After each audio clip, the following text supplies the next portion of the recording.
अभी हम STP part 2 करने जा रहे हैं, क्योंकि लास्ट जो वीडियो मैंने बनाई थी उसके अंदर हमने STP टर्म्स पढ़ी थी। Root bridge, non root bridge, BPDU, bridge ID, port cost and path cost.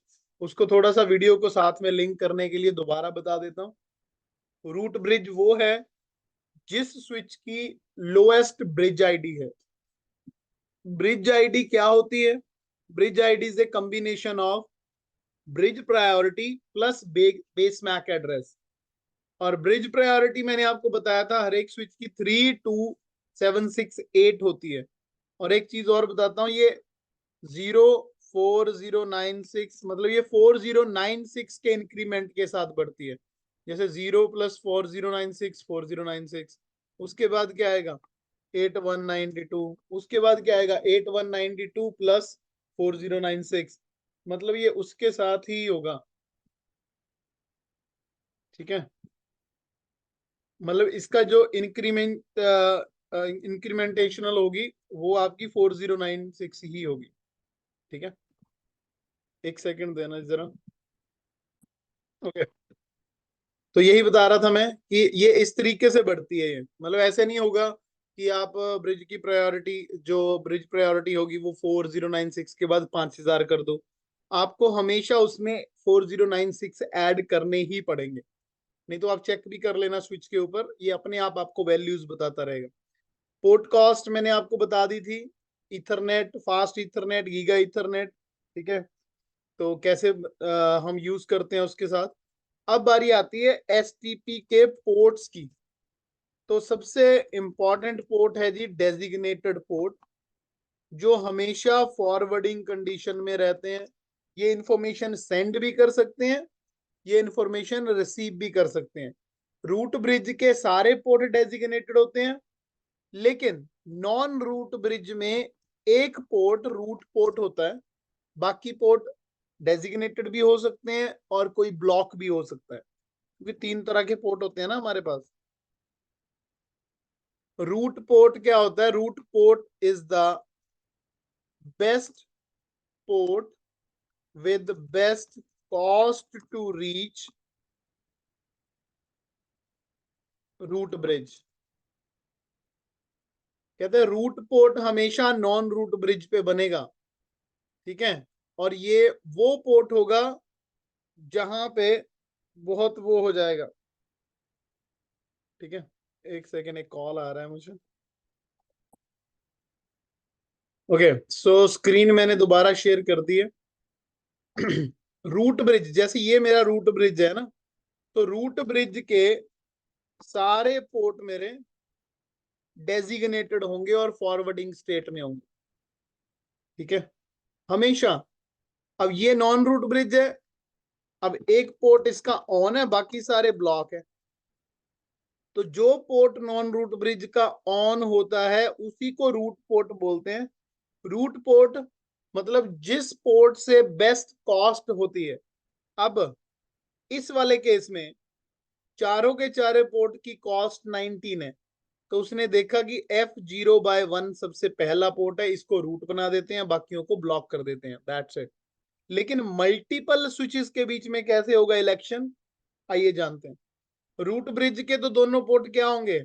Designated, तो ये ऑटोमेटिकली DP और DP होंगे। ठीक है जी। अब इस स्विच में ध्यान देना, इसकी बात कर रहा हूं।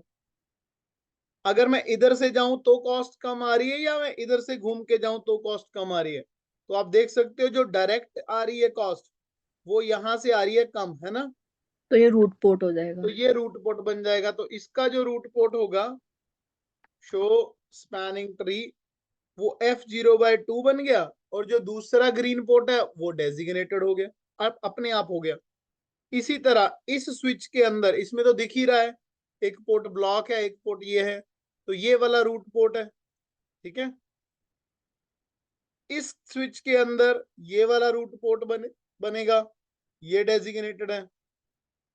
नाउ इस स्विच के अंदर दोनों साइड से, नहीं दोनों साइड से नहीं है, इसका एक साइड से, अब इसको ब्लॉक क्यों किया ये भी समझाऊंगा। इस स्विच के लिए इधर से कॉस्ट 38 आ रही है, 1919, इधर से आ रही है 57। तो ये वाला जो पोर्ट होगा ये मेरा रूट पोर्ट बन जाएगा। ठीक है नहीं, ये देखो F0/2 रूट बन गया, मैंने वैसे हटाया हुआ। अब यही ब्लॉक क्यों हुआ, ये वाला मेरा रूट पोर्ट क्यों बना? देखो इधर से आ रही है 38 कॉस्ट, लेकिन इधर से आ रही है 57 कॉस्ट। और इसने देखा कि यहाँ पे मेरे सामने दोनों साइड से देखा इसने, ठीक है, मेरे सामने कॉस्ट किस साइड से आ रही है? इधर से 19 19 से 38 आ रही है, इधर से 19 19 19 से 57 आ रही है, इसलिए इसको ब्लॉक कर दिया इसने। अदरवाइज कई बार कंडीशन ऐसी होती है कि इस साइड से क्या कहते हैं, वो बन जाता है, रूट पोर्ट बन जाता है। उसकी कंडीशन पता क्या होगी? अगर मैं इसमें फास्ट इथरनेट की जगह दोनों साइड पे गीगा इथरनेट लगा दूं। अभी कौन सा लगा हुआ है? फास्ट इथरनेट लगा है। मैं यहाँ पे इधर लगाता हूँ जी गीगाबिट, इधर भी लगाता हूँ गीगाबिट, इधर वाले पे भी लगाता हूँ गीगाबिट, और इधर वाले पे भी लगाता हूँ गीगाबिट। गीगा की स्पीड होती है ज्यादा।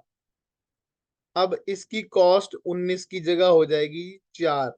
मैंने बताया था ना ये 4 होती है। मैं उस पे शो स्पैनिंग ट्री में भी बताऊंगा। ये देखो कॉस्ट क्या होगी, 4। ये मैंने क्यों की एग्जांपल बताता हूँ। अब इधर से रास्ते में तो एक ही स्विच पड़ रहा है, लेकिन 19 + 19 होते हैं 38। इधर से कॉस्ट कितनी आएगी? 4 + 4 8, 8 + 19 27। तो जिस साइड से कॉस्ट कम आ रही है उसको क्या बना देगा ये रूट पोर्ट, और दूसरे को कर देगा ब्लॉक। अब समझ में आया कि सारा प्रोसेस खुद ब खुद हो रहा है, लेकिन कॉस्ट के हिसाब से उसने कर दिया। तो डेजिग्नेटेड पोर्ट फॉरवर्डिंग वाले, रूट पोर्ट सिर्फ नॉन रूट ब्रिज पे बनते हैं। और ब्लॉक्ड पोर्ट क्या होते हैं? ब्लॉक्ड पोर्ट होते हैं जो इंफॉर्मेशन रिसीव तो कर सकते हैं लेकिन सेंड नहीं कर सकते, तो उनको बोलते हैं जी ब्लॉक्ड पोर्ट। और उसके बाद हमारा एक और चीज पेंडिंग रह गई थी, एसटीपी की स्टेट्स। तो डिसेबल स्टेट, ब्लॉकिंग स्टेट, ठीक है जी, listening state, learning state, forwarding state. अभी तो मैं फास्ट फॉरवर्ड कर करके चला रहा था ये, मतलब इसको डिजाइन को ऐसे फास्ट फॉरवर्ड क्लिक कर रहा था यहाँ पे कि जल्दी जल्दी हो जाए। लेकिन अगर मैं पहली बार सारा डिजाइन बनाता हूँ ना, ये चाहे मैं अभी यहाँ पे केबल लगा रहा हूँ, देखना अलग से ध्यान देना, केबल लगाई। अब मैं दोबारा से शो स्पैनिंग ट्री करता हूँ। अभी आप देखोगे स्टेट कौन सी आ रही है? लिसनिंग। थोड़ी देर के बाद ये स्टेट लर्निंग में जाएगी। ये मैंने क्यों करके दिखाया आपको बताता हूँ। अभी भी LSN में आ रही है, और थोड़ी देर बाद ये आ गई लर्निंग स्टेट। लर्निंग के बाद आ जाएगी जी ये फॉरवर्डिंग में। तो ये मैंने इसीलिए आपको बताया कि एसटीपी का टोटल जो कन्वर्जेंस टाइम होता है वो होता है जी 50 सेकेंड। अगर आप स्विच लगा रहे हो, ऐसा नहीं कि इमीडिएटली वो फास्ट इंफॉर्मेशन कर देगा, नहीं, वो टोटल 50 सेकेंड का टाइम लेता है, जिनमें से अकेली लिसनिंग और लर्निंग 15-15 सेकेंड लेते हैं।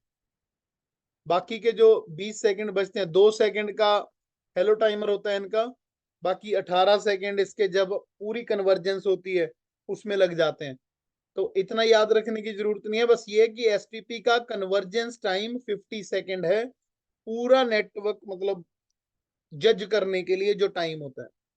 ठीक है, तो इसको बोलते हैं जी एसटीपी। बाकी हमें इसमें कुछ नहीं करना, हम सिर्फ इसमें एक कमांड कर सकते हैं। क्या? अगर आप चाहते हो कि रूट ब्रिज ये नहीं ये बनना चाहिए, तो आप मैन्युअली इसकी प्रायोरिटी कम या ज्यादा कर सकते हो। स्पैनिंग ट्री VLAN 1, 2 कमांड्स होती हैं जी। या तो आप इसमें कमांड लगा दो रूट प्राइमरी।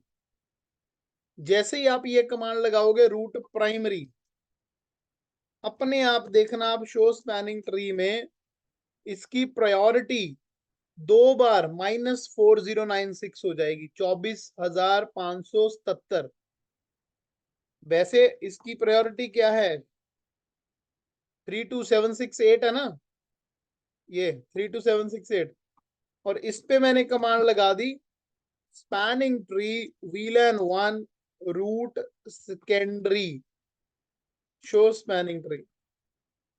अब मैं उसका आंसर दे रहा हूं कि उसने प्राइमरी के टाइम पे सीधी 2 बार 4096 क्यों कम किए, क्योंकि सेकेंडरी के टाइम पे वो 1 बार 4096 कम कर रहा है।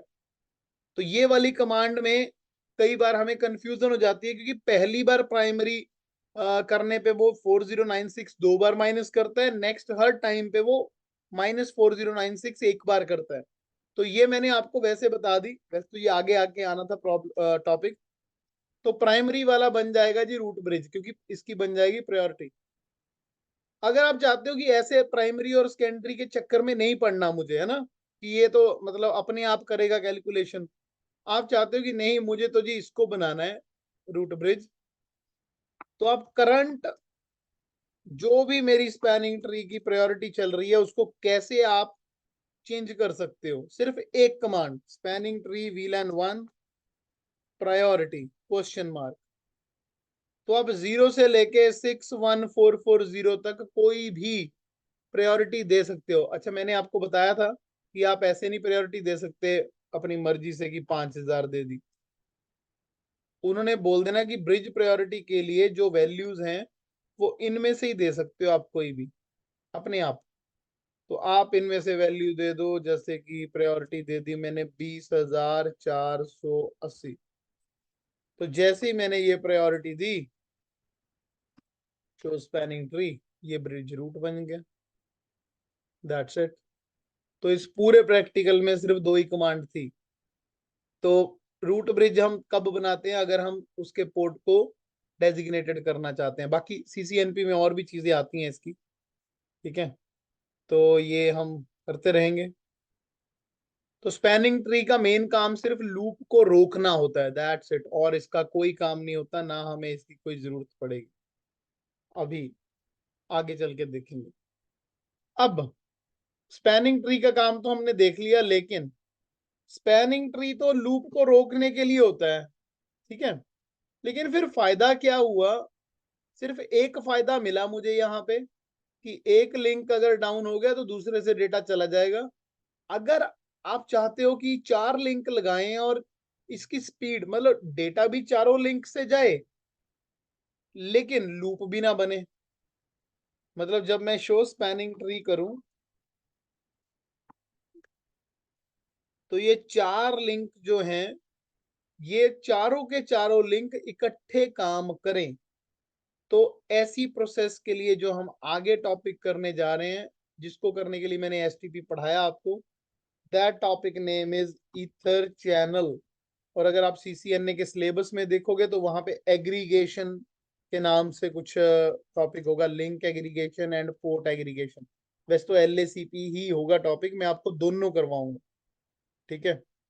तो ईथर चैनल एक प्रोसेस है, ठीक है, जिसके अंदर हम लूप भी रोक देते हैं और हम मल्टीपल लिंक का यूज भी कर लेते हैं। तो ईथर चैनल असल में सिस्को की टर्म है। ईथर चैनल असल में टॉपिक का नाम है जी पोर्ट चैनलिंग। पहले मुझे ये बताओ, टॉपिक आज मैंने 2 करवाए हैं, एक टॉपिक ईथर चैनल करवा दूं ना? और सर पॉज कर दो क्योंकि हम वो सर करेंगे रहने दो सर। क्योंकि वो अभी अभी रहने थ्योरेटिकल दो ज्यादा। इसको, हाँ वो जी। थ्योरी वाला टॉपिक है। तो ईथर चैनल, अच्छा अभी तो ये ईथर चैनल को हम अगले उसके लिए रख लेते हैं, ठीक है, ज्यादा बड़ा टॉपिक नहीं है। तो ईथर चैनल को रख लेते हैं आगे के लिए। और आगे रिकॉर्डिंग अभी मैंने स्टार्ट रखी ही हुई है। उसके बाद ACL NAT एंड IPv6 का टॉपिक अभी पेंडिंग है आपका, ठीक है। तो ये जो 3 टॉपिक हमारे 4 बचते हैं इनको हम अगले सेशन के अंदर कंटिन्यू करेंगे। तो मैं वीडियो को पॉज कर देता हूँ।